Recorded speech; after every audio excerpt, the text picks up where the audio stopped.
எம்ஜிஆர் அவர்கள் ஆரம்பிச்ச அந்த கட்சியை கட்டி காக்கிறது யாரு? இன்னைக்கு அந்த கட்சி எப்படி இருக்குது அதை நான் சொல்லிதான் உங்களுக்கு தெரியணுமா என்ன? அப்பாவி தொண்டர்கள் அதை வெளியில சொல்ல முடியாம வேதனையில தவிக்கிறாங்க. அவர் இன்னும் அவர் விளையாட்டு பிள்ளையாருக்காரர்களுக்கு அடையாளமாக அவருடைய நடவடிக்கை மதுரை மாநாட்டில் இருந்துச்சு. அவர் ஆட்டு வந்தாரு, அவர் ஆட்டுக்கு துணித்துக்கு சொல்ல ஓட்டினாரு, துணித்துக்கு கீழே ஓட்டினாரு, குற்றத்தில் போட்டாங்க, அப்படி கொடுத்து முடிச்சு போட்டாங்க. ஒரு வலுவான அரசியல் இயக்கமாக நடத்தக்கூடிய ஆட்கள் அங்கே இருக்கிற மாதிரி தெரியல. அதிமுகவுடைய பொதுச்செயலாளர் வருங்கால தமிழ்நாடு முதலமைச்சராக பவனி வர இருக்கின்ற வெற்றி வர இருக்கின்ற எடப்பாடியார் தினசரி ஒரு மாநாடு நடத்திருக்காரு. தினசரி ஒரு மாநாடு, தொகுதி போரும் தினசரி ஒரு மாநாடு நடத்திருக்காரு. அப்படிப்பட்ட தலைவரை பற்றி அடையாளம் தெரியாத ஒரு தலைவரை போல இவர் பேசுவது சிறுவலைத்தனமானது. அதிமுக பற்றி பேசுவது சிறுவலைத்தனமானது.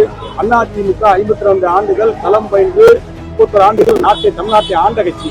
இந்த கட்சியை குறைத்து மதிப்பீடு விட்டு பேசுவது அவருடைய வீழ்ச்சியினுடைய முதல் படிக்கட்டில் ஆரம்பித்து விட்டார், தெரிவித்தார்.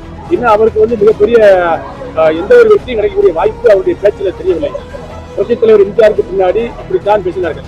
புரட்சித் தலைவர் அம்மா அவர்கள் வலுவான தலைவராக, இந்தியா ஏற்றுக்கொள்ளும் தலைவராக, தமிழ்நாடு போராட்ட தலைவராக வந்தார்கள். அதற்கு பின்பு அம்மாவுடைய மறைவு பின்பு எடப்பாடியை பற்றி நையாண்டி பேசியவர்கள், கேள்வி பேசியவர்கள் இன்றைக்கு அவருடைய சுற்றுப்பயணத்தை பார்த்து மக்களை காப்போம், தமிழகத்தை மீட்போம் என்ற சுற்றுப்பயணத்தை பார்த்து ஆளுகின்ற திமுக கட்சியை 25 ஆண்டுகள் பாரம்பரியம் உள்ள திமுக கட்சியே மிரண்டு போய் கிடக்கிற நேரத்தில் 1.5 வயது உள்ள தொட்டில் குழந்தையாக இருக்கின்ற விஜயனுடைய கட்சி, விஜய் அவர்கள் அதிமுக தலைமையை பற்றியோ அதிமுக கட்சியை பற்றியோ பேசுவது கேள்விக்குரியது. அவருடைய பேச்சுக்கள் செயலில் எதுவும் நடக்கப்போவது கிடையாது. திமுகவுக்கும்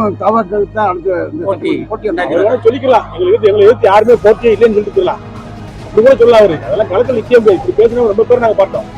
அதிமுக சிறுவத்தனமா பேசுறவங்க அடையாளம் தெரியாம போன வரலாறு தமிழ்நாட்டில் இருக்கு. அதிமுகவுடைய வரலாறுக்கு ஒரு மிகப்பெரிய சரித்திரம் உண்டு. அதிமுக எடப்பாடியார் தலைமையில வெற்றி பெற்று ஆட்சி அமைக்கும் அதற்குரிய அறிகுறிகள் இப்போ தென்பட ஆரம்பிக்கின்றன. இதை பார்த்து போராடப்படுகின்ற ஒரு சிலர் எழுதி கொடுக்கின்ற வசனங்களை பேசி நடித்து மதுரைகளை பேசிவிட்டு சென்றிருக்கிறார். அவருடைய நாடக கச்சேரி 2 நாளுக்கு முன்னாடி கொடுக்கும். இனிமே அவருடைய பேச்செல்லாம் செயல்படக்கூடிய அளவுக்கு கிடையாது. அவருடைய பேச்சில அரசியல் கருத்துக்களும் இல்லை, மக்களை கவரக்கூடிய எதிர்கால திட்டமும் இல்லை.